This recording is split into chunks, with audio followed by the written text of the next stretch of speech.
Hello, അങ്ങനെ ഭൂത് ബംഗ്ല കാണാൻ വന്നു കേട്ടോ. അക്ഷയ് കുമാറിൻ്റെ സിനിമയായിരുന്നു. പ്രിയദർശനാണ് ഡയറക്ഷൻ. എനിക്ക് തോന്നുന്നു പ്രിയദർശൻ സാറിന് മലയാളത്തിൽ നിന്ന് ഇപ്പോൾ അടിച്ചു മാറ്റാനായിട്ട് സിനിമകളൊന്നും ഇല്ലെന്നാണ് തോന്നുന്നത് കേട്ടോ. ഇതേപോലൊരു മൂഞ്ചിയ പടം, ഹൊറർ കോമഡി എന്ന് പറഞ്ഞെടുത്ത സിനിമയാണ്. പക്ഷേ ഇതിനകത്ത് കോമഡിയിൽ ഒരു മണ്ണാങ്കട്ടയില്ല. പണ്ടത്തെ കുറേ സിനിമകളിൽ കാണത്തില്ലേ, മൊന്ത പോയി തലേ വീഴുന്നു, ഇതൊക്കെയാണ് ഇതിനകത്തുള്ള കോമഡി. മലയാളം സിനിമ മണിച്ചിത്രത്താഴിൻ്റെ ഭൂൽബുലയ എടുത്തായിരുന്നല്ലോ ഹിന്ദിയിൽ. ഇതിനെ ഭൂൽബുലയ 2 ആയിട്ട് കാണിച്ചിരുന്നെങ്കിൽ ആൾക്കാർ കാണാൻ പോയേനെ. പക്ഷെ പടം വെറും കൂറയായപ്പോൾ കേട്ടോ. സ്റ്റോറി ലൈൻ ഒട്ടുമില്ല.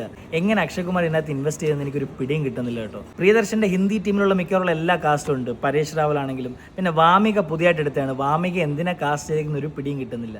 അതേപോലെ തന്നെ കുറേ ആക്ടേഴ്സ് ഉണ്ട്, പക്ഷെ ഒരു റെലവൻസ് ഒന്നിനുമില്ല. പ്രഭാസിന്റെ രാജാ സാബ് കണ്ടില്ലേ, അതേ ഒരു കോൺസെപ്റ്റാണ് ഇതിനകത്ത് അക്ഷയ് കുമാറിന്റെ അപ്പൻ തന്നെയാണ്, അതായത് അപ്പൻ അക്ഷയ് കുമാർ തന്നെയാണ് ഇതിനകത്ത് പ്രേതമായിട്ട് വരുന്നത്. ഒരു വല്ലാത്തൊരു കഥ. എനിക്ക് എന്തായാലും ഒട്ടും വർക്കൗട്ട് ആയില്ല സിനിമ. ഈ സിനിമ 5-1 -1 കൊടുക്കുന്നു. അപ്പോൾ ഇതേപോലെ റിവ്യൂ ആയിട്ട് ഞാൻ വരുന്നവരെ take care, bye. Mumbai Mallu from Kochi.